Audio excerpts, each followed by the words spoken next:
several couches, one raised couch here on the back of the room next to the window. Okay, I've got 5:30, so we'll go ahead and call this meeting to order. I'll continue here. So it's January 13th, 2026. This is the volunteer fire department Ad-Hoc committee. With that, I will, Mr. Harris, will you say our invitation, please? Heavenly Father, Lord, we just come to you, Lord, give you all the praise, honor, and glory. Thank you, Lord, for this day. Thank you, Lord, for this county. Thank you, Lord, for bringing us here, Lord, to try to come up with solutions to help the volunteer fire department. We pray, Holy Father, Lord, you just guide and direct us. Pray, Lord, that all things that we do may be pleasing unto you. In Jesus' name, amen. All right, so I know we've got Mr. Williams on his way. He's late. Chief Bush had a family emergency come up, so he's not going to join us this evening. And then Chief Edgerton is out of town on business. So just know that Mr. Williams will be joining us here shortly, and I would assume Mr. Klein as well. Have not heard from him. But before we approve the agenda, I want to make one edit here. On number 7, item B, review budget lines for equipment. That was one that I did not put on there. I checked with our chairman of Health and Services, and he didn't request that either. So we're going to strike that because that is not an item that we have anything to discuss on. So just remove that from your agenda. And so with that, I'll entertain a motion to approve the agenda. So moved. Second. All in favor, say aye. Aye. Any opposed? All right, pass unanimous. All right, approval of the minutes from December 9th. So moved. A second? Second. All right, so any discussion there? Mr. Chairman, I'll be abstaining. I was not here at the last meeting, so. Fair enough. All right, well, with that, all in favor, say aye. Aye. Any opposed? All right. Mr. Harris is abstaining. Thank you. All right, recognition of the public. No one signed up. Anybody care to speak? No? Okay, so no one recognized from the public. Old business. So this was funding ideas for the VFCs. This one we tabled until January of 26. It is now January 26. I would entertain a motion to continue to leave this in old business, and then when we're ready to start actually discussing funding ideas, we'll just pick it up. So moved. Second. Any discussion on that? No? All right. So all in favor say aye. Aye. Any opposed? Nope. All right. So that passes unanimous. Okay, it brings to new business a study session. So what we want to talk about this evening, and we want to dig in more on, is our staffing. That was one thing that we had a good discussion on last month, and we made a determination that a 10 and 10 was a good metrics to try to establish to get to a baseline. I had some conversations with Chief Edgerton. He had been working to get those information and numbers to us. Unfortunately, was not able to complete that. But with that in mind, and just so we can keep our conversation moving ahead, I put together some stuff just this afternoon, and they're in the printouts here. And these are just call it creative math, or just some different formulas that you could possibly use to back into what a staffing need could be. Again, this will just be directional, but it is using data points that we already have, such as total population, number of houses, and then with 2024 call volumes, that's a full annual number that we actually had data on. So using those 3 data points, and just using 2 different methodologies to try to back into that, you can kind of see across, if you look at this one, we'll call it item 1. Just got a few different things, such as population per house. That's a very, very simple calculation. Just taking the number of houses divided by the population. So, with that simple math, you can see it's about average about two people per home. There's also a demand index. That's taking a percent of population and then also of the homes, heavily weighted more on EMS response with the population number as opposed to like a structure or fire response with the 10%. So the 90-10 weighting on that, population versus homes, that I felt like aligned pretty closely to the data we did have in our CTAS report, where it did show that our actual fire-related responses was somewhere around 11%. So just keeping with that, again, this is directional, so I thought 90-10 was probably a fairly accurate, or at least a directional guesstimate as far as call volume goes and call type breakout. So with the heavier being more on emergency type response, medical, if you will. And then you get into an estimated annual first alarm responses. Those align fairly closely. Again, those are, I don't know if I have that actual calculation on this. Looks like I missed that. I apologize. There you go. So yeah, there it is. 80 times demand index. So that's just kind of a bearing that it came pretty close to total call volume. So that may be a little high on some of these, and it could be low on some of these. But again, it's just directional, which then that was able to get us to a rostered member available to respond. So taking a 20% of the total rostered members. Those numbers did come from Mr. Edgerton, and Mr. Williams was able to help fill in some blanks as well today to get us to where we had 20% of our total rostered volunteers were available to respond at any given time, what that looked like, and so that's what those numbers reflect. And then you get over into a minimum active roster ratio. And so that's essentially a ratio, that number to one volunteer is what you would need available to respond. And you'd have to have, for instance, like for Cottontown, with this formula, you need 3.8 volunteers rostered to have one ready to respond in that 20%. Does that make sense? Yeah. So anyway, long and short, we get down to the very last one, the minimum active roster to achieve the 10 and 10. And this is just more or less like a across the board, based off of the planning availability factor, we'll call it. So just using a typical 20% times that 10 is what we actually desire. Sorry, divided by the 10 will get us to that minimum active roster of 50. So if we could target 50 volunteers per station, that's what this is telling you. But when we look at that, and we start to look at what our current roster members are, you can see that to get there, we would need to, on average, be 2 to 3 times our volunteer numbers. So that's a pretty big jump, you know. So for this, I think the key insight for me whenever I got through looking at this was that we either one have to really get to volunteering to 2x and 3x that total number today to get to where we feel like we would need based on these formulas to have adequate coverage, or we have to come up with some other solution besides just going to volunteer numbers. So I'll stop talking and let you guys get questions. If you could just refresh my memory, what were we trying to? What is the 10 and 10? I don't want to get this wrong, but it's how 10 people in 10 minutes. Okay. Yeah. Senate PA 1720. Okay, but that's based on structure fire. Yes. Right. Structure fire response. Didn't you say that this was slanted more toward EMS calls? A portion of that, but I think it's the demand index. Yeah, the demand index is on for EMS, towards more EMS. So Okay.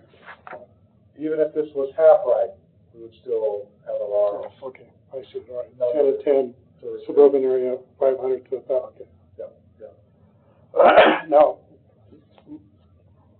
in my calculations here, that I went through a number of the sources of information, and that's one of the things that I figured out is that there's so many different places to get some of this information. Some of the population data I got from a form called let me find my form here.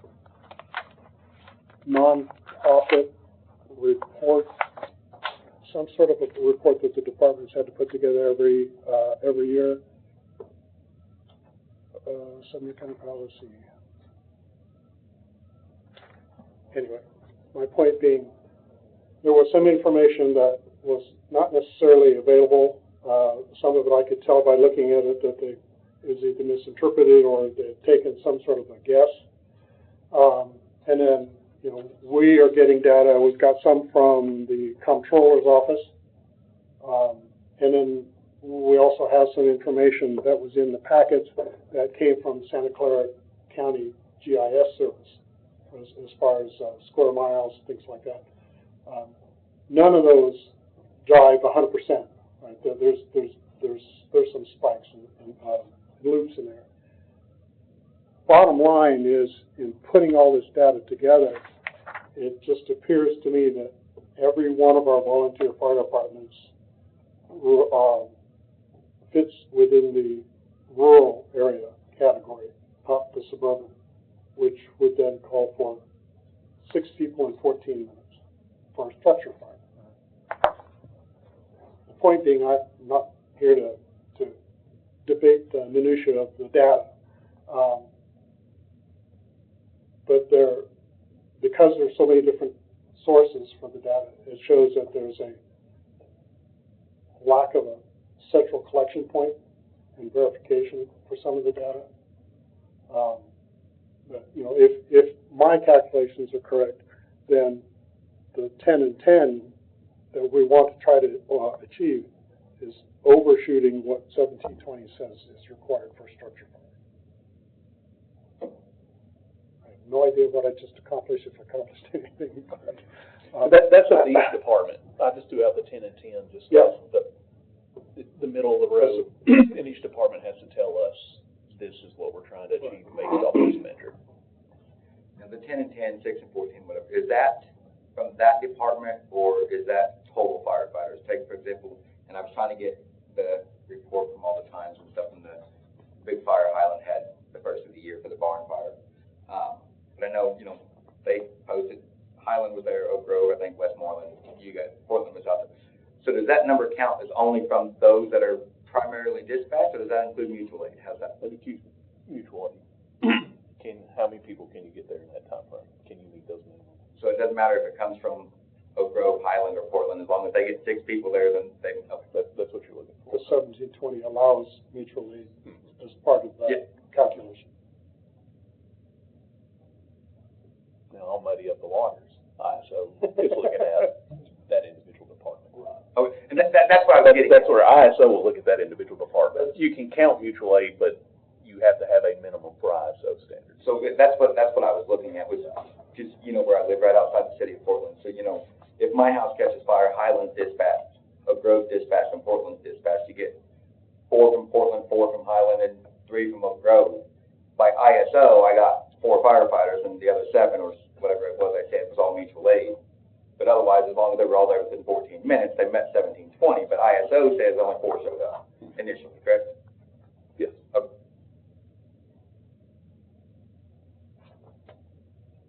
Does ISO use historical data to figure out, to confirm that a minimum number of firefighters arrived? Or are they just looking at staffing and saying, okay, you have X amount on the roster, so theoretically, within this 5-mile radius, you should be able to get X amount on the scene? I'll tell you, from a career department standpoint, they look at how many people you have on duty. But then as far as on scene, they pull your last 20 structure fires. And then you have to show these are the apparatus, these are the personnel. And then they dive into the FPA, or they hear in this amount of time, yes, no. And then it either helps you out or it does not. Okay. And does ISO hold volunteer departments to that same standard? We would have to ask some of these gentlemen. Yes. Most of the rules. There's a motion and a second. Second.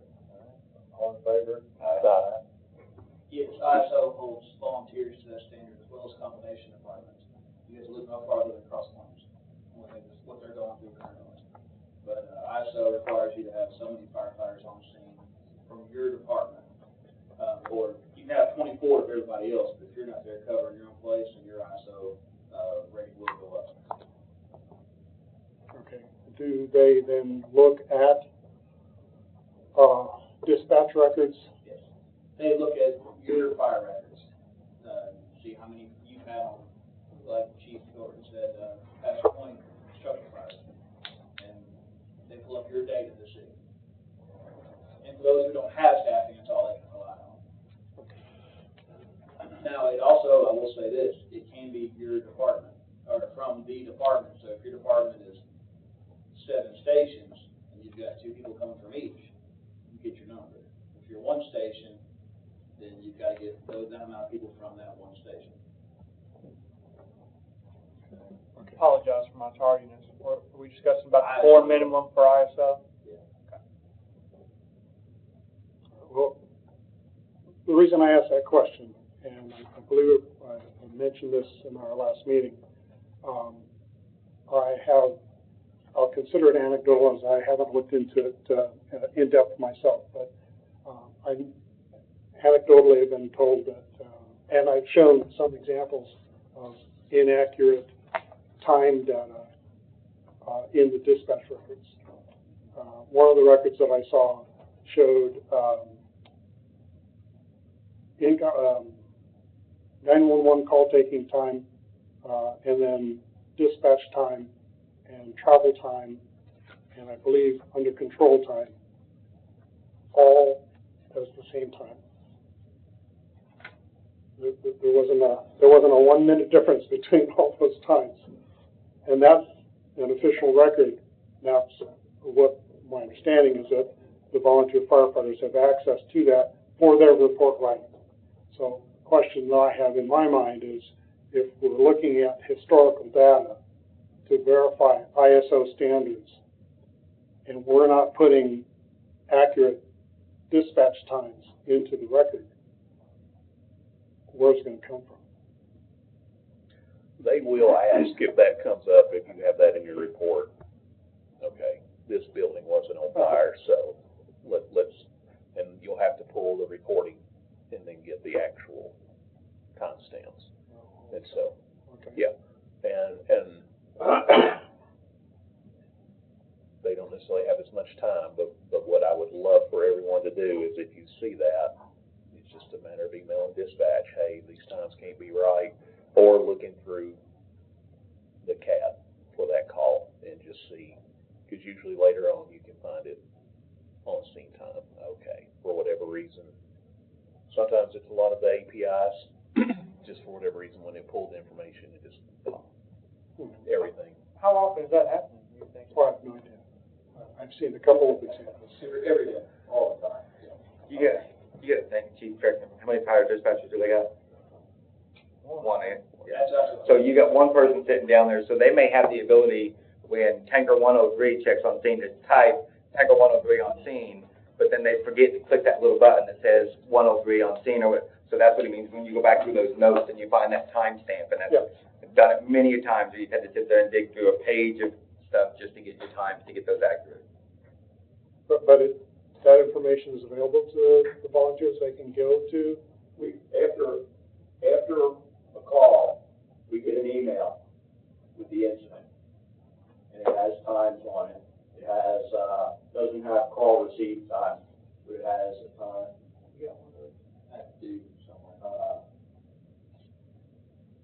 It'll have the time that the call is set up at 911, the time that it's dispatched, and then En route on scene. And then it starts with, if I check en route on the radio to the station, then I get logged in with an en route time. And then when I get to the hall and check en route with an apparatus, they log that apparatus in with the en route time. And then it will go check, that apparatus will have on scene and then available. And then at the end, there's an overall time that the whole incident is closed down. Does it mark each individual truck? That closeout time, though, if there's other agencies involved, like EMS or the sheriff, it's going to be based on the last agency. But with my department, when we're back in service, we'll have a time. And you're saying this happens quite often? Oh, the call he was talking about with the barn fire, Have they given you a reason why? lack of dispatchers and lack of training. They have 1 fire dispatcher for EMS and fire most days. So if they get super busy, sometimes they can pull 1, But if you look at the police side, there's probably at 6 or 7. But there's one lady or man who dispatches all fire, all EMS, all day. We have a state for a dedicated dispatcher on like structure fire, large structure fire, and it doesn't happen. They don't have the staffing to support it. So, I knew we had dedicated dispatchers for fire and EMS. So you're saying that that's their excuse because they only had one fire dispatcher, right? Or none at all? Is that what you're saying? One on shift if it took one. They don't have enough dispatchers. Currently, I know they're going through a hiring process now, where they receive, We're always going. I still don't think they added another fire dispatcher. Well, they added 7, I think, this year. Yeah, but none of them were fire. Anyway, that's neither here nor there. The only reason I bring that up is that as we get further into this, we're going to be looking at the need to evaluate empirical data. And we need to know if we're all using the same sets of data, so that we can all get to the same, hopefully the right conclusion. Gotcha. So let's go back into session. All right. All right. So, Henry, thank you for that. So, to help us stay also on the same page and use the same data, that was one reason why I was like, hey, I will distribute out.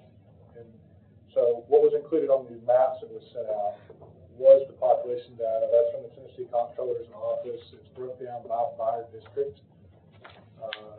So it's on each map. I also too included a breakdown in the handout here. First 2 columns. I think it was in the. It's also in the agenda packet too. There should have been an agenda packet.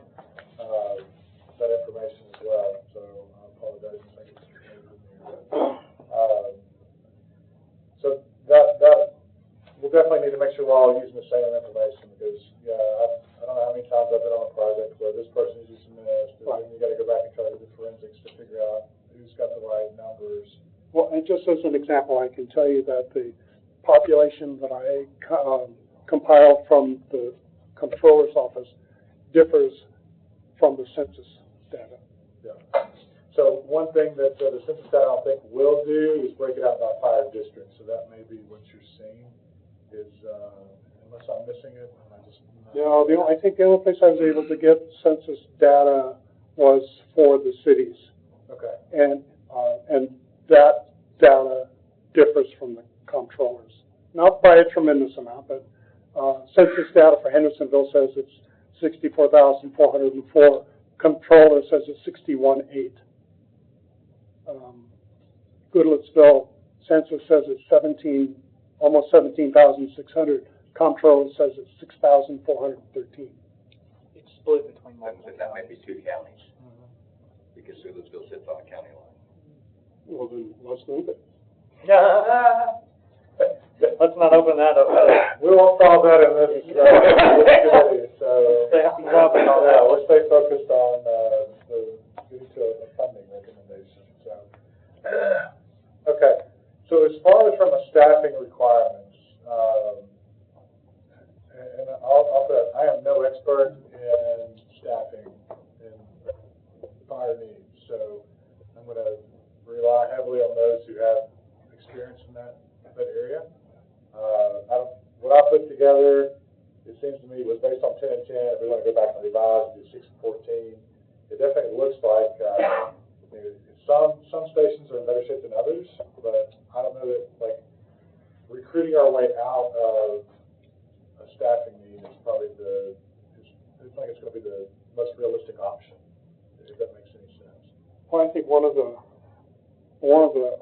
factors in the data itself, the staffing data, you got to take into account the time of day. Because during the day, it's going to be more difficult for these volunteer firefighters to leave work and come. Or I don't know if holidays make any difference, but I know that time of day is going to vastly complicate the staffing numbers. definitely will, and I think that could be a next thing that we need to start peeling back. But as far as total rostered members, are we all in agreement that we need more than what we'll be able to recruit for? Or, yeah, and again, I mean, like just going off of 10 and 10, which we agreed last time, we're 2 to 3x the total number for all but one station. I think White House is in the best position. Well, and I think as I was researching today, it seemed to me that the pay-per-call that White House and Westmoreland do, that has been a tremendous factor in them being able to keep personnel better than the rest of the departments.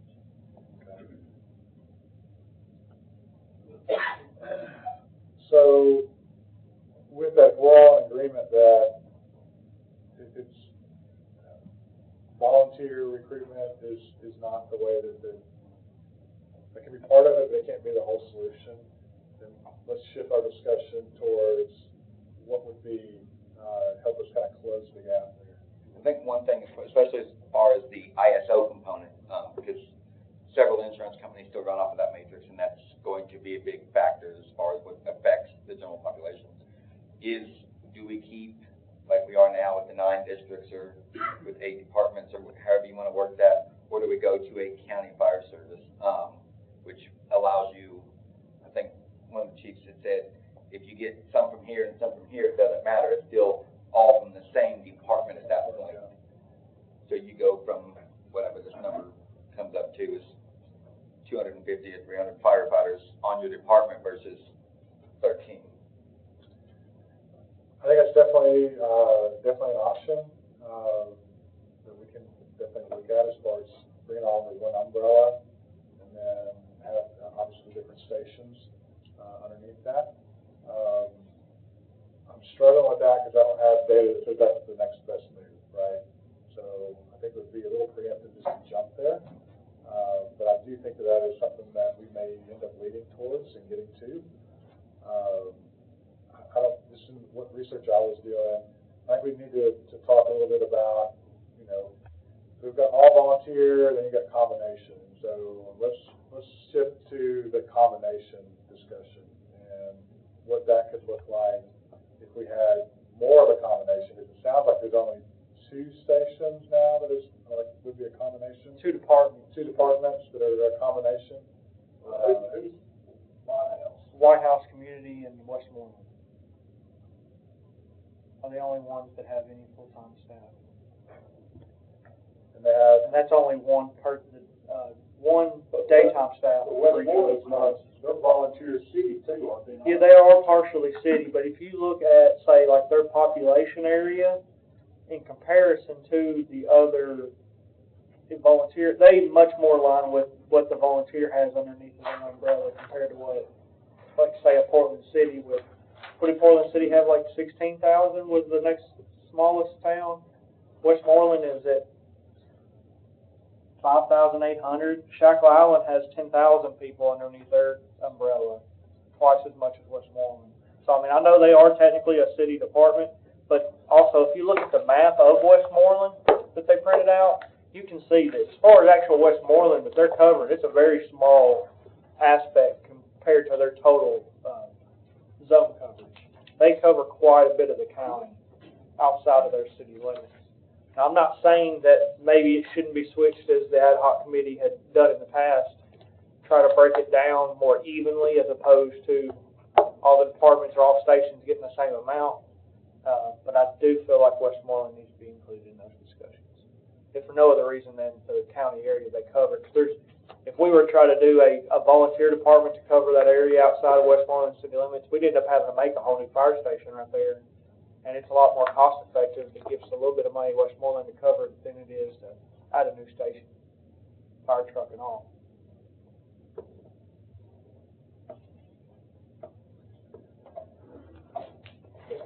Chief, you've got probably the most experience out of everybody as far as the combination. So I'll divest to you on explaining how that would look in this regard. Well, a lot of it depends on which direction you would want to go. Are we talking about 24-hour shifts, or are we talking about identifying this is the heaviest call volume when we don't have people responding, so is that 8-hour days, 12-hour days? Yeah, I don't know, Curtis, do you know, obviously White House, Westmoreland, they have that one daytime person, do you know? I know White House was at 8 to 5. In fact, Westmoreland is as well. Brad originally, before he was the fire chief of Millersville, he was the training officer for White House, and he worked that 8 to 5 Monday through Friday shift.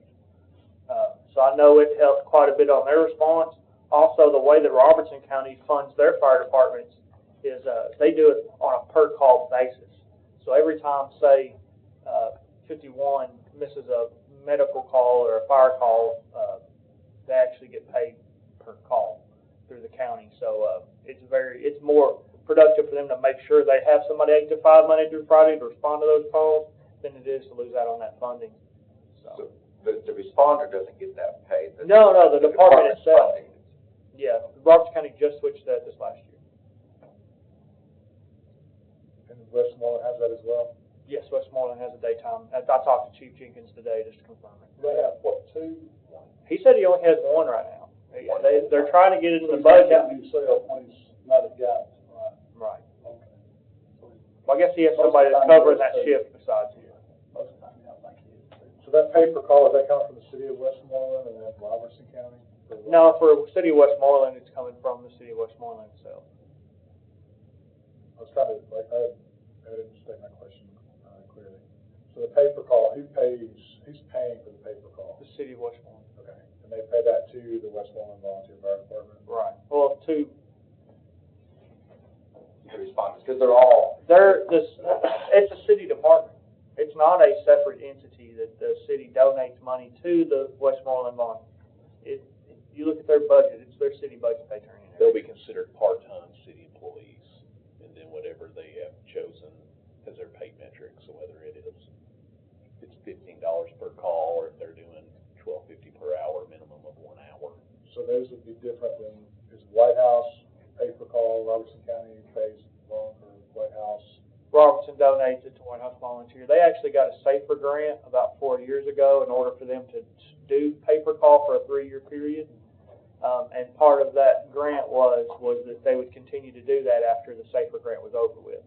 Now, Robertson County also increased their funding to be able to do that. Just this past year, I think it went from, they were doing about $260,000 per year, and this last year it went up to $330,000 that department gets from Robertson County.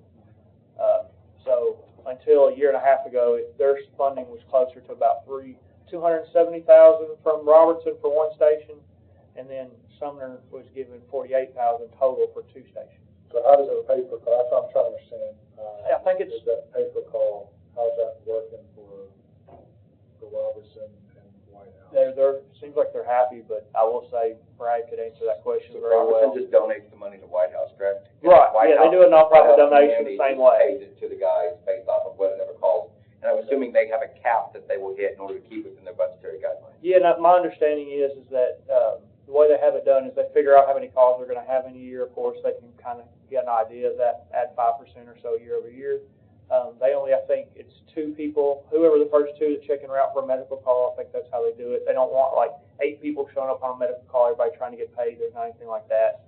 I believe it's first 2 check en route to a medical, and then on a fire scene, it's just a certain amount, and it's not even hourly. Actually, the way that they have it done, there's a TCA code or a comptroller policy to where as long as it's not a certain dollar amount, they can still be considered volunteers. Because it's literally just enough to pay for like their fuel and a little bit of their truck insurance. That kind of, it's like $15 per call. I can't remember what the So, term is, but Montgomery County did it off of a point-based system. Every call you responded to was a point. At the end of the year, they divided the total number of points based off of the pot, and that's how much your call ended up being worth. And everybody got 1 check at the very end. Okay. Am I right, Brad, that the first two on the medical calls? Okay. But as far as personnel staffing, that's worked tremendously well for them. I mean, even if you look at their roster amount compared to the other departments, and I don't think they miss. There's not a lot of calls they miss from that department. So I think what we're venturing into here is a discussion of different funding models. The pay-per-call is a funding model that's very common, particularly in some of the volunteer departments in larger municipal areas back east. Paid on-call is another funding model, probably similar to what White House is doing, or paying somebody to be on call, even if it's just one person, to staff this particular vehicle at this station for 8 hours. That's paid on call. So that's a funding model that can be looked at as well. Yeah, we don't have, I guess, recent data to show us. We've got what's in the CTAS report from like 2018 as far as that breakdown of call times. I don't know if that's just too old to look at, or if the trend would stay the same. I mean, I don't have any point of reference really to be able to say I would feel comfortable saying that that's good. But it would be my opinion that the call volume data and the types of calls would need to be updated. I think the recommendations made in the report, particularly in the executive summary, I think would carry through regardless of call volume. As, I think a lot of it is just based on expected growth, and you know, a firefighter would look at that and say, well, good, well, that makes sense. That's common sense. But I think some of the recommendations that they make for establishing some sort of countywide coordinating authority, and then, you know, the developing models below that would apply regardless of the call volume data. Sumner County is going to continue to grow. I don't see any trend that call volume is going to decrease. It's going to continue to increase. Yeah, we're definitely not getting smaller. I mean, and as much as the county tries to slow the growth down, it's you can only do so much, and people still are moving here by the droves.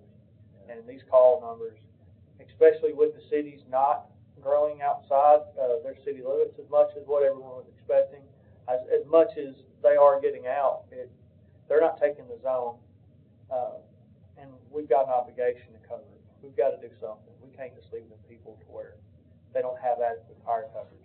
I met with the fire chief of Rutherford County today. He said back in 2008, when they first got a fire coordinator, they were about where we are now. They were about 180,000 total population. A little bit above 50,000 of that was outside of city limits. Within 10 years now, they're 400,000 citizens, and they're at 100.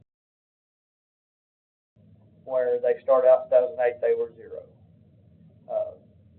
He said the best thing that he could tell us was the biggest mistake they had made was they allowed their volunteer departments to deteriorate to a point that they didn't have a choice but to have a countywide fire department because there wasn't enough response.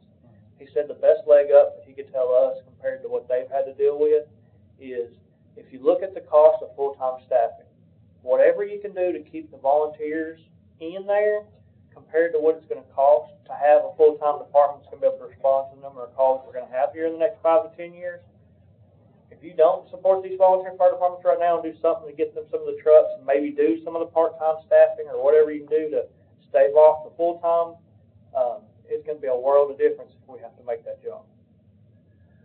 yeah, that was, thank you for sharing that. I had some of the research that I was doing today was just looking through, and it seems like that combo would be a logical next step. Because when you look at White House, even Westmoreland, in this matrix, when you look at their everything's laid out, as far as that minimum active roster ratio, they have the lowest two. So they're the closest to maintaining the staffing, as close to what we would say would be almost appropriate.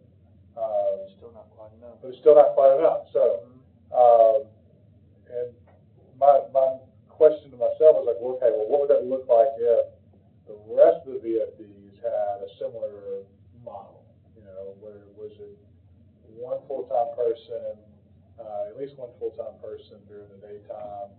Is it breaking out to where you have duty crews or scheduled standby, something that kind of allocates, okay, hey, here's your volunteers and who's up and who's on, and who's, I guess you would have put service maybe, I don't know. So, first thing, as far as the combination, I guess the first question I got out there, if you're gonna do the full-time combination aspect, who are those employees of? Are those employees of the nonprofits, or does that become a county entity and they become county employees? I guess that's the first question that we need answered in that regard. But now, as far as the other idea, as far as duty crews and stuff, that was the way it was always done in Montgomery County, is all of our volunteer fire stations had sleeping quarters. And then everybody was assigned a 12-hour shift. When you got on, you chose it based on what worked for your life. You know, I know for mine, it was always, I think, Friday nights from 6 to 6. So we always tried to have people that were dedicated at the station for that 12-hour period, which always allowed us to keep our missed calls lower, but also decrease that amount of time it took to respond to a call. And then everybody else was coming from the house. It was never a requirement, it worked. So, I mean, it's an option. I just don't know how you go from where we're at now.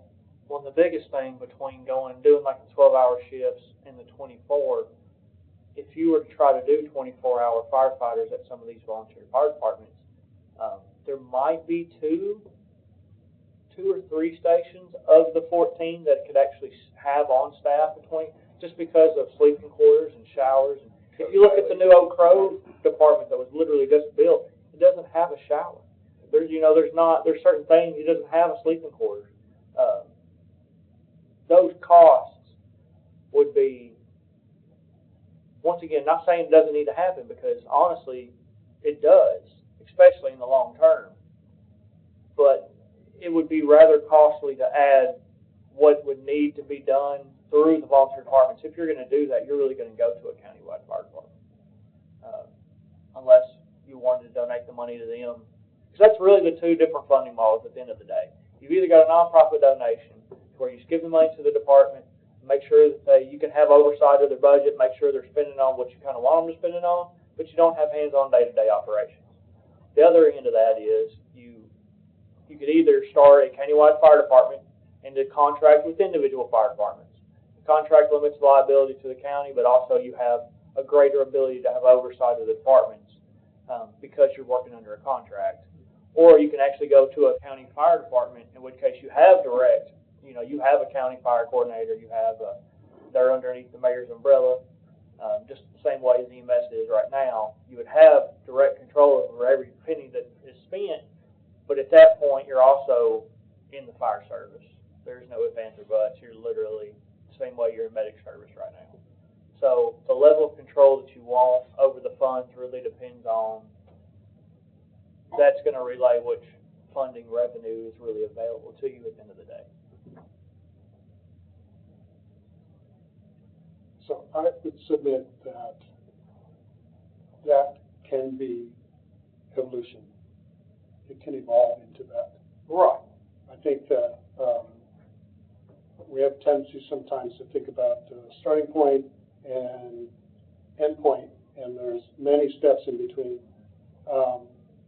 One of the ways that you could look at this is that if we wanted to establish some sort of an entity to coordinate the activities of all the volunteer fire departments, call that person the county fire chief or whatever you choose to, you still have that one paid position at least, and then a contract basis with all the volunteers. That person is hired to do that, can take on the role of what we're trying to do here as a group and evaluate the needs of the county and make recommendations to either the HEMS committee or to whatever hierarchy is set up. Maybe he reports directly to the county mayor, I don't know. But if you were to establish that level of coordination, that person can deal directly with the volunteer fire chiefs, get a better feel for what the needs are in different fire departments, and then evolve over a period of time into a higher paid model, which my personal opinion is that that's where we're going to evolve to. Can we do it right now? Probably not. And I think just from a political perspective, I think that would be a tough step to take. But if you have someone at the start, as the first step on this evolutionary ladder, appointed to fill that position and have them evaluate the needs of the county. I think that over a period of time, it will grow. And I think that the way Sumner County is growing in the needs, I think it will grow to a point where we will have some level of paid fire service within the county. Well, that's what Chief Farley from Rutherford County said. What they did was they started in 2008 with the fire coordinator. Around 2010, they started technically the Rutherford County Fire Department. And what they did was they originally were a shell corporation, like I was describing.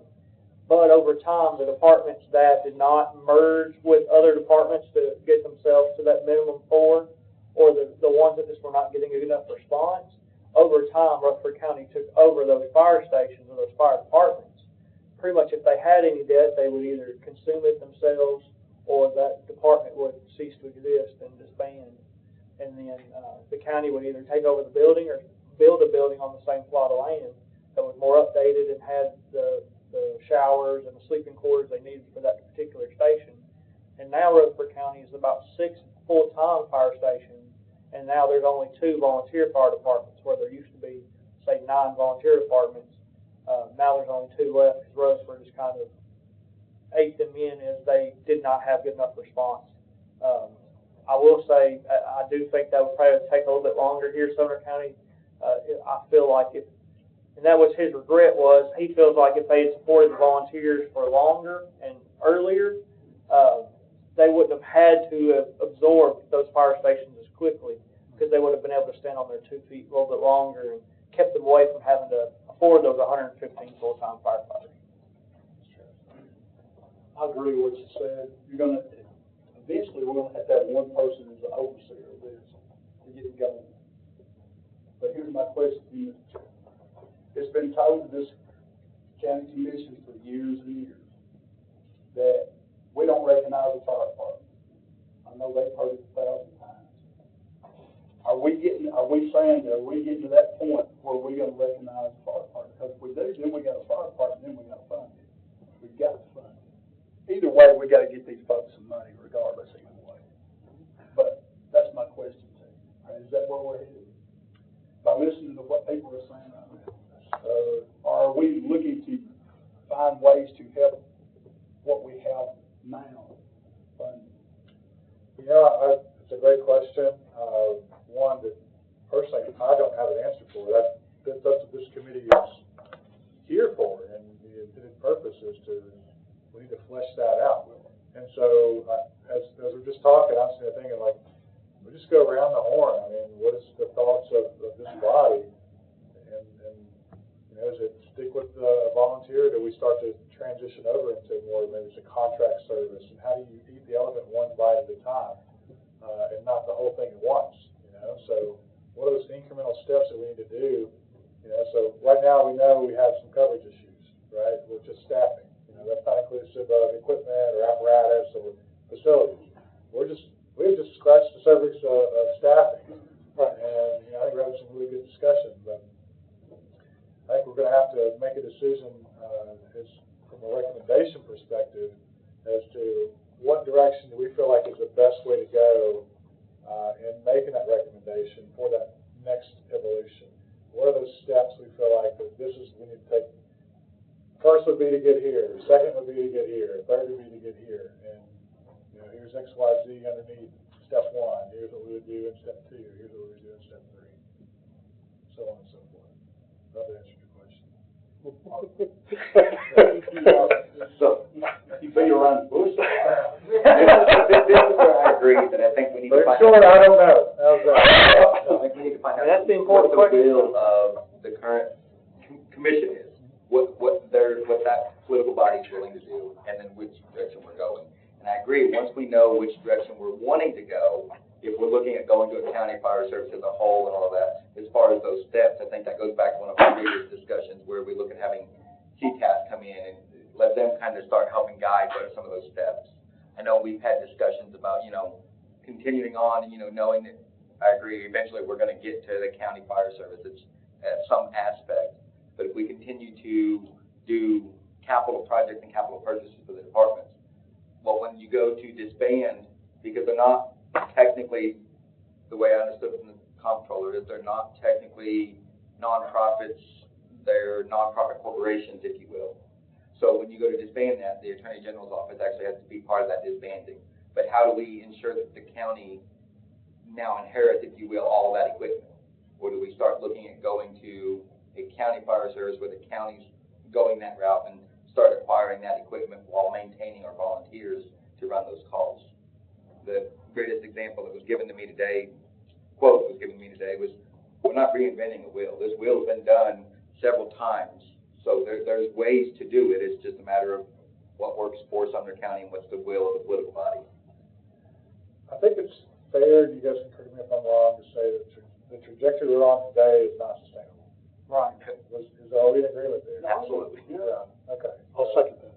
Yeah, so we know that the path that we're on today is not one that's sustainable. I think going to a county service is too big of a jump at this point.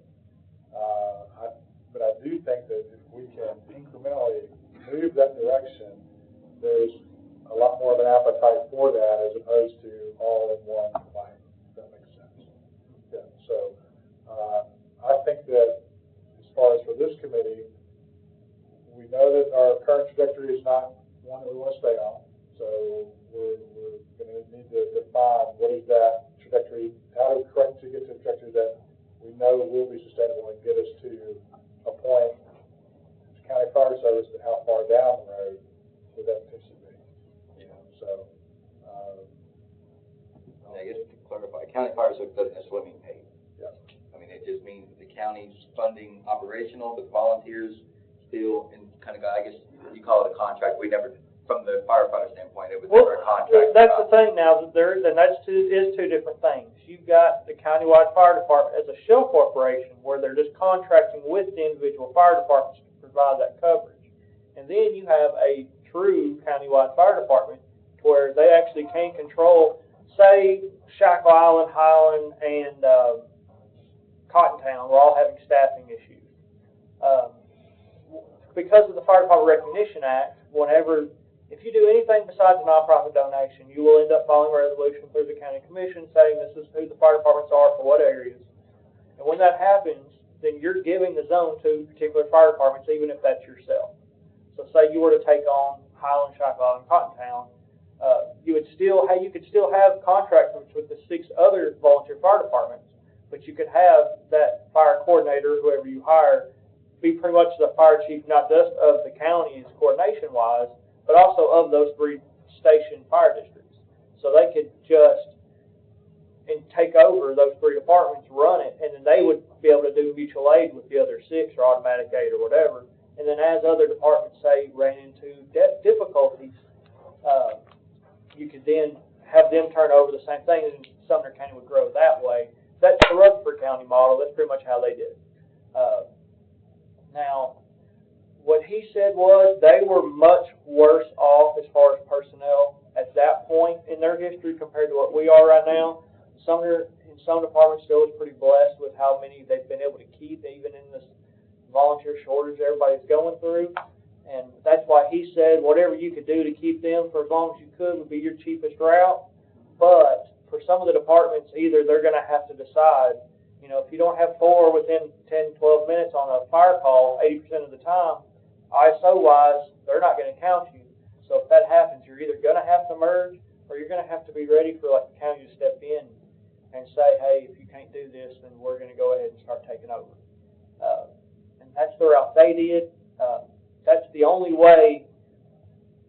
That's kind of either way. You're either going to end up doing a nonprofit donation to a certain dollar amount to where they can afford to either have their own capital expenditures or that they're able to hire some type of paper call at one time, but then you won't have the direct oversight to say, we want you to have 1 full-timer, we expect you to have this many paper call, we expect you to meet up with these certain standards. Because at that point, it's still just a nonprofit donation. You don't have control over what they do with it after the fact. Now, the next year they submit a budget, you can say, hey, you didn't do what we asked you to do, you're not getting funding this year. The funding instead is going to go to this new department we're going to create that's going to cover your zone now. But you can't do that without doing the Fire Department Recognition Act. And honestly, that would be disaster as far as PR-wise or anything with you'd be wanting the same volunteers to volunteer with the county department that you just bankrupted or put out of service. And you're looking at a two-year wait too, at a fire truck to put in there and everything else. Yeah, There's no yes. guarantee that nonprofit. So you would want, what Rutherford County did is they coordinated with the fire departments. You know, they gave them every opportunity. When they did hire for those stations, they generally hired from the department that was already there. And they tried to, that coordinator did a very good job of having good relations with those volunteer departments so that it was not like a takeover. It was more of incorporating them into the county service. But if they're not okay with doing it, there can be some gambling. Gotcha. So, and I've heard from multiple, the fire coordinator, I think we do need a central administration of some sort. That's the minimum that I hear from pretty much everyone. Yeah. If you can at least get that position. Yeah, I think that, Then I'm gonna go back to Commissioner Harris's thing. Once you do that, the county is in the fire business. Exactly. It's, I'm okay with that. I am too. I mean, please understand me, but there becomes liabilities and expectations. You can limit it with the contracts, but you can't make it 100% go away. Oh, that's legal. she's not here. She's not here. Okay. She's not here. Sorry. Can the county have an MOU with a nonprofit tied to the funding? No. No. Okay. I asked that to CTAS just yesterday. He said that's the big difference. Now, with that being said, there are counties that do it. Robertson County right now has a contract with nonprofits. And also, your EMS department has contracts with each of the volunteer fire departments. So while you say you can't have a contract that directly incorporates fire funding, you can write it up as a nonprofit donation and just require them to do audits and stuff. You're saying a contract. Is it a contract or agreement that they would work with the first responder calls? It's a contract. It's a contract. What, contracts, to me, when you sign a contract, it means there's money involved. Is there money involved? There is money involved, but it's wrote up as a nonprofit donation. It's not wrote up as a general fund. From EMS? No. Well, then it's not a. No, Robertson County, the way they have it done. So we're not talking about Sumner County? No, not as far as funds. I knew we were talking about Sumner County. But there is a contract that exists. It's just not it doesn't include funding for it. Can a contract just cover services without compensation involved? Can't I contract with you to provide a service and we agree on some level of compensation where I'm going to build a fence for you and you're going to take my tree down? You know what I mean? Does it have to include? Well, you do the same thing with trash service and all kinds of other things. It's just, and that's what Robertson County's position on it is semantics. They feel like as long as they don't actually say that it's for, say, the fire calls or whatever they've got in their contract, I'm sure I've already provided to you at some point. Even though that's CTAS opinion that you can't, they do, and they've operated that way since 2012. Okay. So, Mr. Chairman, just to put a point on this because we're getting, is there another committee? Oh, we got it? Oh, okay. Stay here all night. Talk a long time. No, we can't.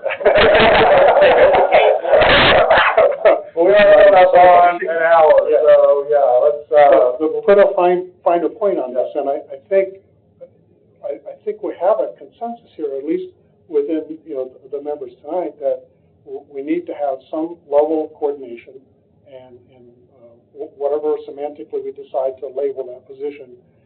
But I think that if we make that as a recommendation, that position or that person also needs some funding to support their efforts. And it would seem to me that the minimum recommendation coming from this ad hoc committee could be to appoint someone to coordinate that and identify some of the goals that we would have in mind for this position, but also to come up with some sort of a funding mechanism or some level of funding that person will have responsibility for. And that can be based on our research of what we think the volunteer departments need now to further enhance their ability to respond. whether that's, putting money aside for capital expenditures in the future, like Curtis was saying, if at some point you wanted to evolve into some sort of a paid on-call service where we have one or two people in these stations, there's going to be some huge capital expenditures, an outlay just to be able to make that firehouse or that fire station livable for that person for that period of time. Bathroom and kitchen and whatever, I mean, that's what I learned early on. This reason we call it a firehouse is you got a crew living there for 24 hours, and it's their home. So you've got all the facilities that they would have at a home, other than that they park the fire engine in the garage. So if at the risk of tumbling further down this rabbit hole, if we were to focus on an endpoint, having a coordinator and then some level of funding to support that coordinator, if we could get to that point in this ad hoc committee, I personally would be happy. Just to throw the monkey wrench in it, and it's not so much on the funding end, it's just to make a point, is currently we do a nonprofit donation, which just comes out of the general fund that you guys can do. The moment it goes to a county fire service, to where it's a funded thing, then it becomes a matter of how do you fund that, because then it becomes cited based on the tax revenue. No, it's kind of an obligation. Well, But now it's not an obligation. Yes. and I will say Rutherford County had a rather weird viewpoint of that as well. In the TCA code, it only says that fire services themselves have to be site-spaced. It has nothing. It does not say anywhere, evidently, it's rescue. And since 80% of EMS or 80% of fire calls are actually EMS calls, the way they view it and their county attorney views it is that they only worry about having 20% of their county fire budget site-spaced, because it's only 20% that actually runs the fire calls. So I will say that as far as TCA code is concerned, say you have a $2 million fire department budget. If 80% of their fire calls are EMS and car accidents, you're only looking at 1.6. You have to do. You can be through the general fund. Only the 400,000 has to be site-spaced. So that does throw. That was the first time I heard that today. I ended up calling Mark Alley afterwards, and I will say that does make things a lot more affordable. Okay. As far as from a legal aspect of site-spaced funding. And Mark Alley did request that if y'all would invite him to your next month's meeting, he would really like to come and speak, and especially on some of these ways that they can do funding. But Do you have his contact information? I do. I'd be happy to share it with If you. you would, please. He's a great resource. I think there's also a number of advantages that can be articulated for appointing someone in a coordinating position. First thing that came to my mind as I was thinking about this was that I think it might have been Joe was talking about applying for either a SAFER grant or some level of grant funding. I've spoken to so many people now, I'm getting them confused. But the scenario is we've applied for a grant, it's been accepted, we're on the list, and the list is compiled based on call volume. And yes, they accepted our proposal, but by the time they got to us, they'd run out of money because our call volume put us further down the list. Whereas if you coordinate that at a county-wide level and submit it as a Sumner County Fire Department, you've now combined all the call volume for all the stations. Hopefully that betters your position, for funding requests or for grant requests. You also have, in my mind, some of those coordinating purchases of consumable or replaceable equipment. Well, now you've got more of an economy of scale. Instead of just buying hose here and hose here and hose here, now I take all these requests and we go and make one big purchase and hopefully get a better price for it because we're able to provide for a larger. So there are some advantages that can be articulated and not just we want to hire this person and here's what we have to pay them. Coordination and training would be another thing that the person could help to avoid duplication of services as well. Right now, you've got like 95% of the county within 5 mile coverage of a fire station. That's been wonderful compared to other counties. I was just looking at what the pay per call actually would cost in some of these larger departments. Just as I know we're talking about stair stepping, not necessarily going straight from volunteer all the way to full-time, several full-time firefighters per station or anything crazy like that. The most active station was Highland at almost 1,200 calls. In order for them to do pay per call, you're talking about $24,000 a year. For how many people? Yeah. No, I'm talking about just pay per call itself. Per call. 1,200 calls roughly. You said Yes, they have 1,200 calls in a year. If they do pay per call, say $20 per call, that cost is only $24,000 a year compared to having a paid full-time person just sitting at the hall. As long as they're able to get people to respond with that pay per call, it's a whole lot cheaper to do that than it is to even have, one full-time firefighter. But that's to get one person per call, correct? 2 people per call. Not Oh, no, 48. yes, I apologize, yes. So it'd actually be 48. But the question would be, what's more effective? If I'm offering paid per call versus paid on call, which one's going to be more effective? Same thing that came to mind as we were talking about staffing. You can tell me that you've got 48 people on your roster. Tell me how many people you can count on to respond. Yeah. How many are active versus just roster? Exactly. And, anecdotally, I've spoken to, a couple of fire chiefs that tell me that, we got 20 people and I'm interviewing a couple more. How many can you count on if a structure fire call comes in tonight? I'm hoping 2. Right? So your roster versus participation is going to differ significantly. That's the information we need to make. We question that. Yeah. I thought we had as well. Like the rostered members is great, but to your point, that's only going to do a disservice, I think, to our VFDs and whatever numbers we look at. Because, hey, it's great you got, 20 on paper, but if you realistically only have a handful that actually are active, then report this number and not the other number. I know they got 40 at a hotel fire in White House a week ago. Only, 9 of them were the city, the rest of them are all volunteers. Yeah, but, let's it's a hotel fire, yeah. I'm gonna say, let's face it, you hear a commercial fire, everybody wants to run to it. It's what we do. Now, I will say, there's some technology you can throw to increase your responses, but, and Chief Jordan can attest to this. When was it we went to I Am Responding, remember? 2020. In 21, yeah, we got an I Am Responding thing to try to boost that, and it did for, a year or so. I'm not familiar with that. It's an app-based, so you don't have to have the radio on and hear everything. It only went off for the calls you selected.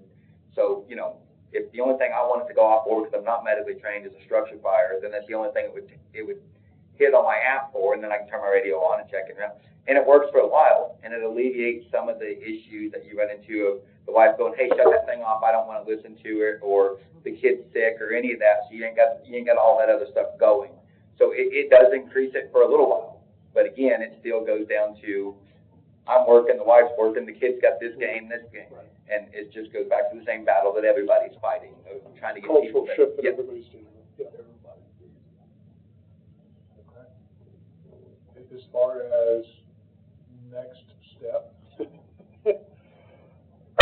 we've agreed that we need coordination. Yeah.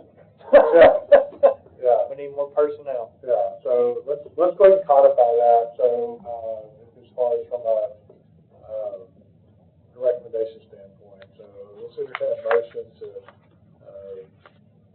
for some level of coordination. We agree it needs to be part of our recommendation. would it be a motion for you to take it back to HEMS, for them to take it wherever it needs to go, that needs to be looked at for this budget year if possible, to look at? No, yeah, we'll see. I mean, let's want to make sure that as we agree on things, let's go ahead and say, okay, yes, we agree. We need to dump that to them all.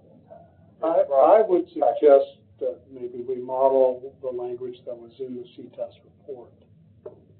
It would be something that you could refer back to as a reference. I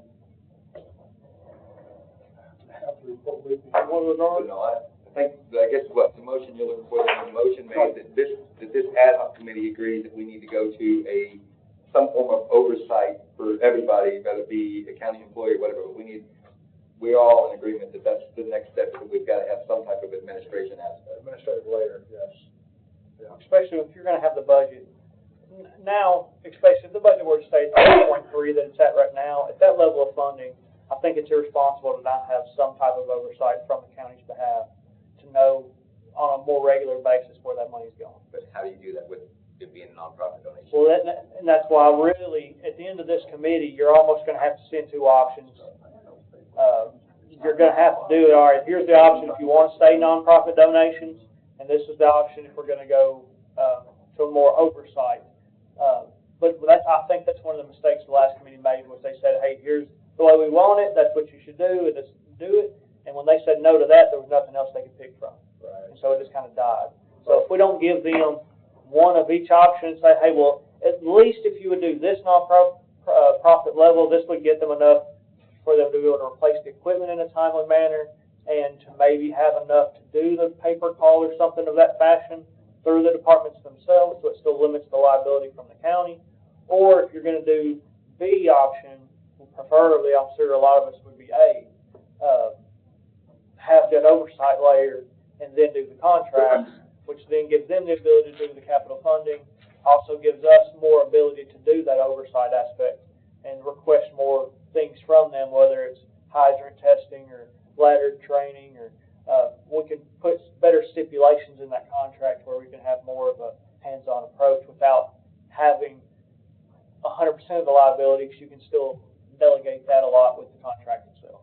Yeah, I agree wholeheartedly with that. I think that coming up with two solid options, and then we're going to present three, because you've got to maintain status quo is option three. But that's. Can we not send that as an option? Yeah, well, that's always out there. Have you got that, Lane? Well, yeah, so CTAS, this is directly from the report, the recommendation number 2 is the creation of a Sumner County Fire Chief / Administrator. And I have found very few counties that, even the counties that do 100% volunteer, a lot of them still even have like a unpaid county fire coordinator.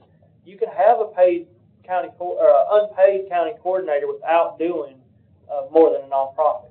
You can just select, say, Chris Edgerton or Joe McLaughlin was it in the past. I think my father was the first back in 2008, where at least they sit on the EMS committee or whatever, or the same way that they were doing reports monthly through HMS committee. At least to have that person that is as accountable to the commission, where they can go and ask questions to.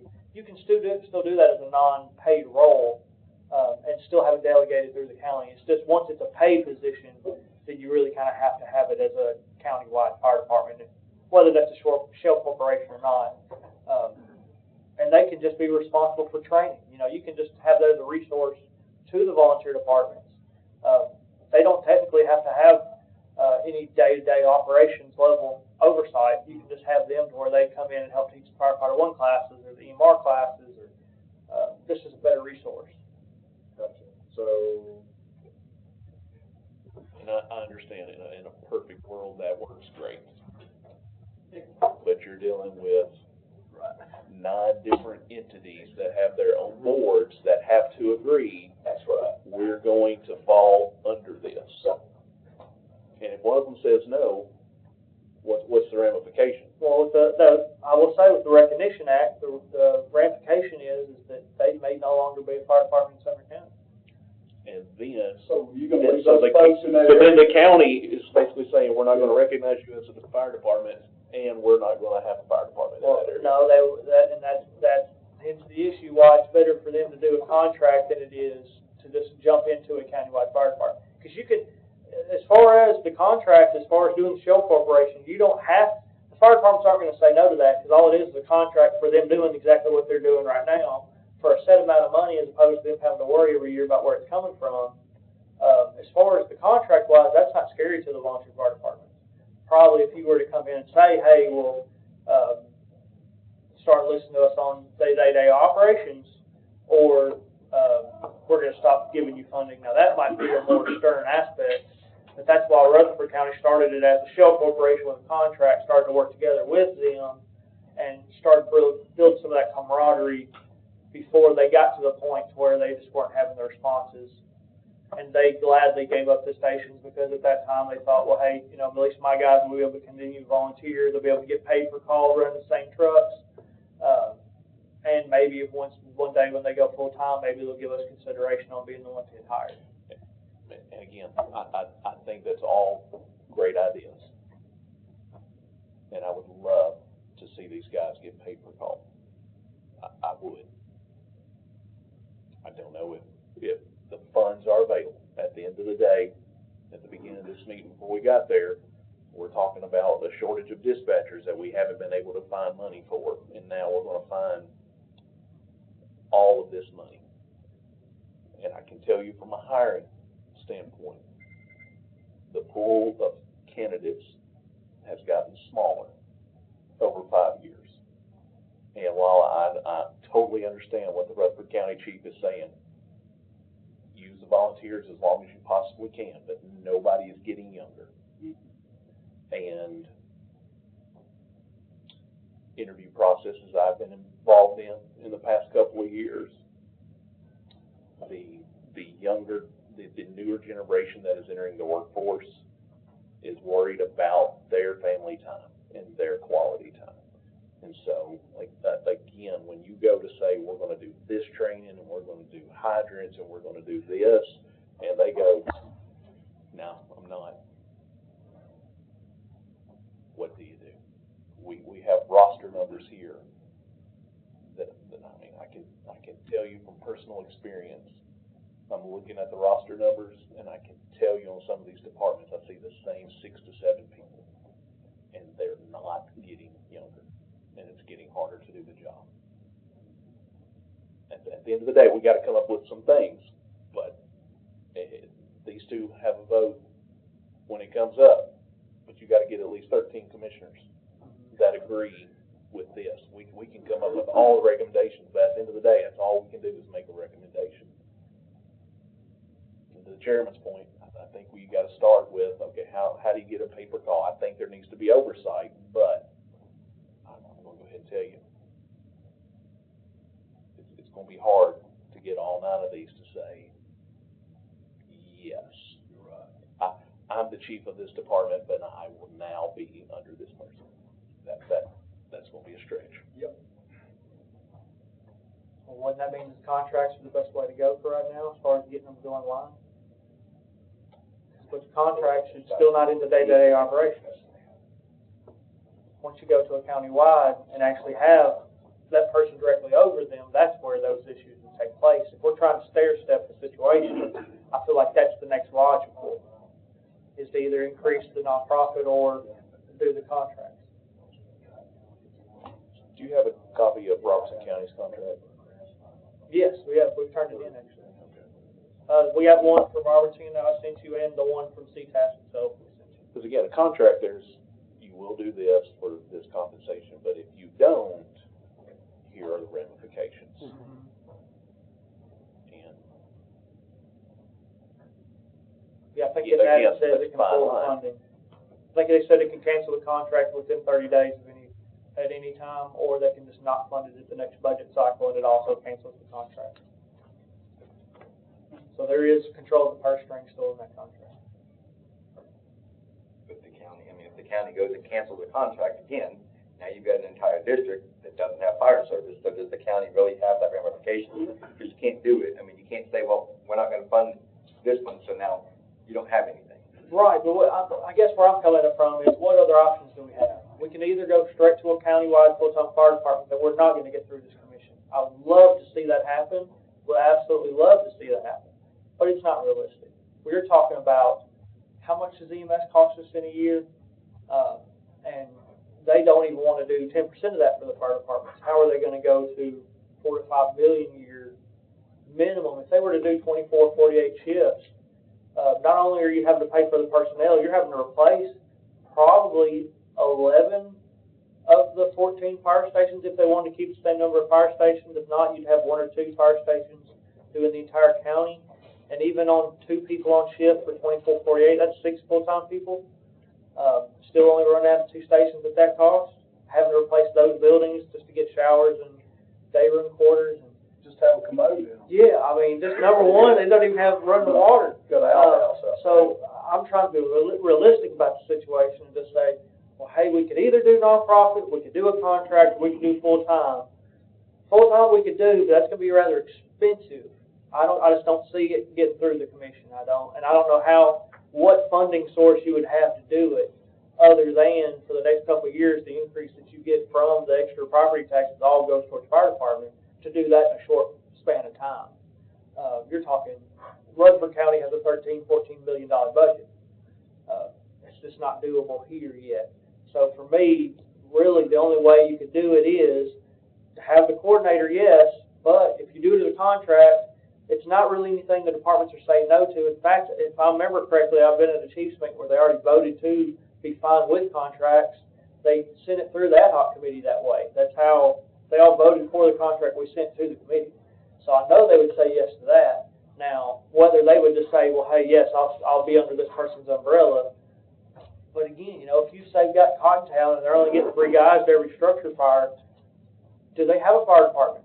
You know what I mean? At a certain point, if they don't have that 4 minimum, just to at least get the ISO rating below a 10, then you're really not doing on the financial side what we need you to do, and either combine with somebody else or let us take it. Or maybe, I don't know what else you could do at that point. You've got to do something. So back to the coordinator. Yeah, go ahead.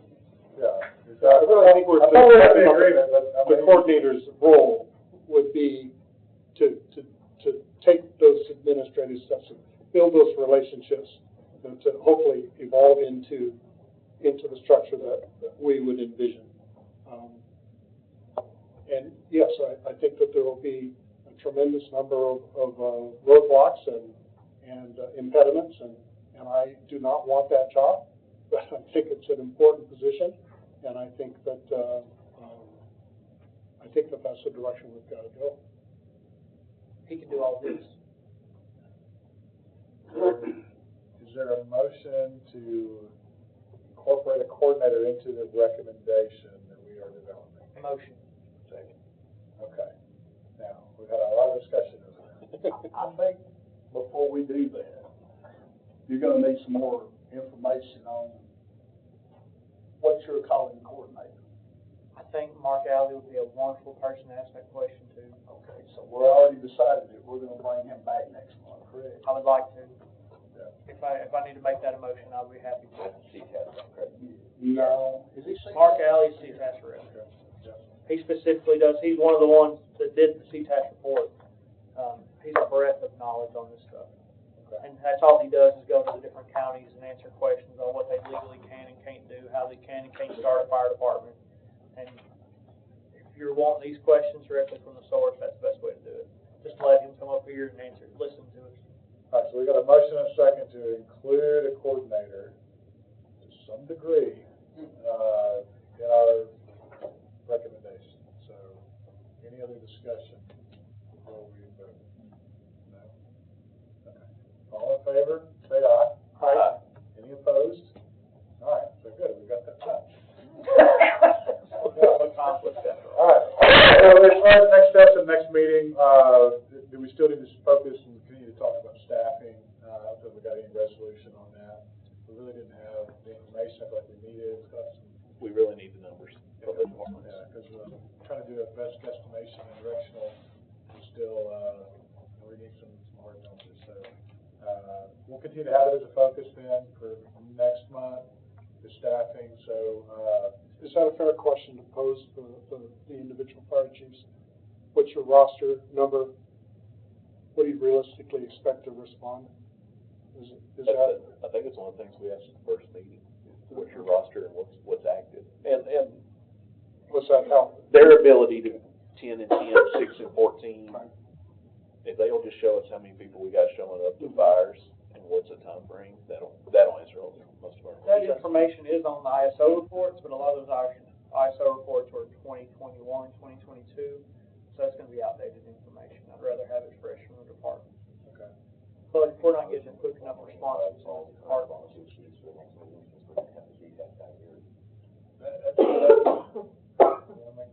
Make a motion to formally invite all the volunteer fire chiefs to the next meeting.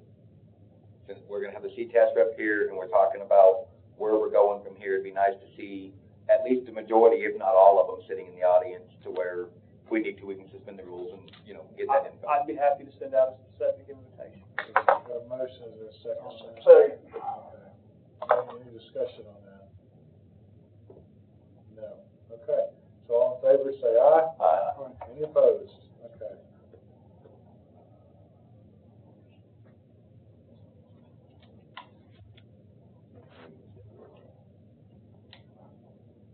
We do have a quorum, don't we? Yes, Oh, okay, good.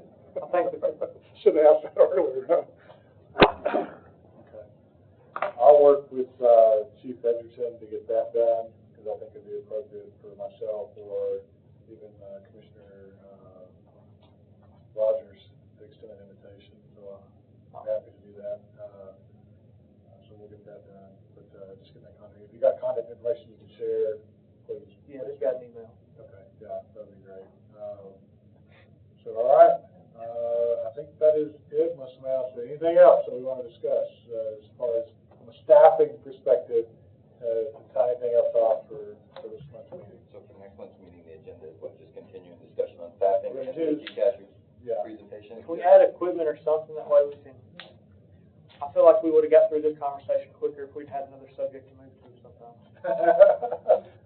I don't want to jump to equipment, because I think staffing, you gotta have the people. Yeah, you know, you know, the people, it doesn't matter. Yeah, so we'll get there. It's like, I don't want to go and overlook it and just kind of glaze over staffing before we move into equipment. Are we sure that the CTAS rep is available? We'll coordinate. yeah. We'll coordinate a time. He requested, he was pretty adamant that I asked y'all to allow him to come.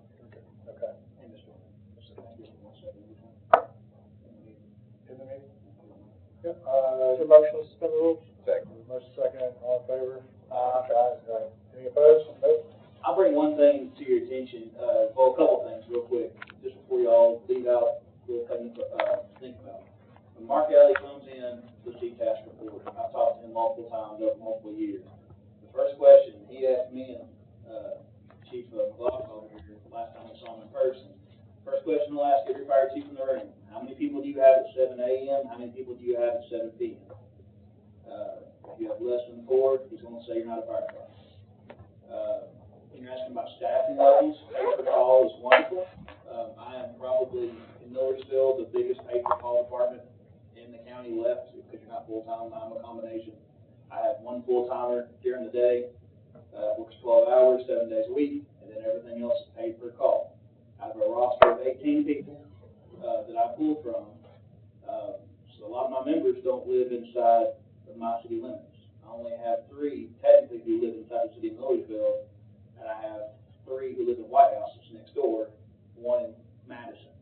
Everybody else is Hendersonville, Gallatin, and whoever. So, and that's just because Millersville, besides being politically climate right now, is they burn through all their volunteers.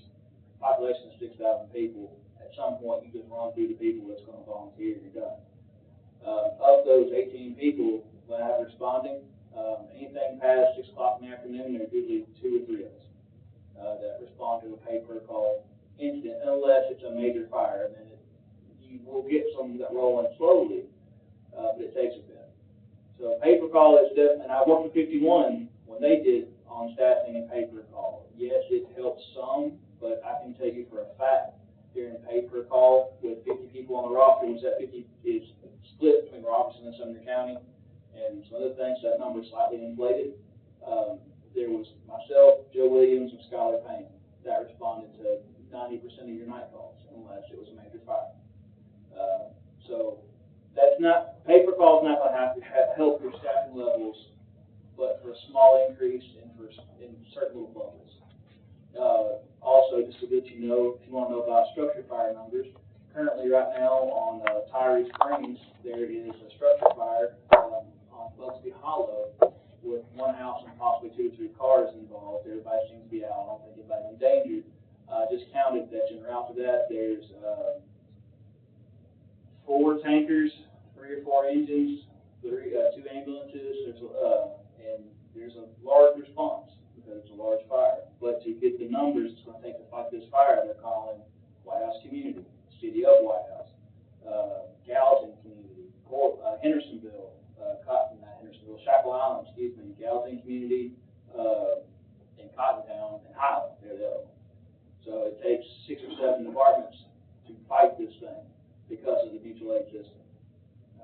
But I digress. I'm just saying that the paper call is a great way to go, but like I think somebody said, small bites of the elephant. You're going to have to slowly increase how you want to fix this problem. And I'll shut up. What do you feel like is the next logical step from here if we're going to move towards a full-time?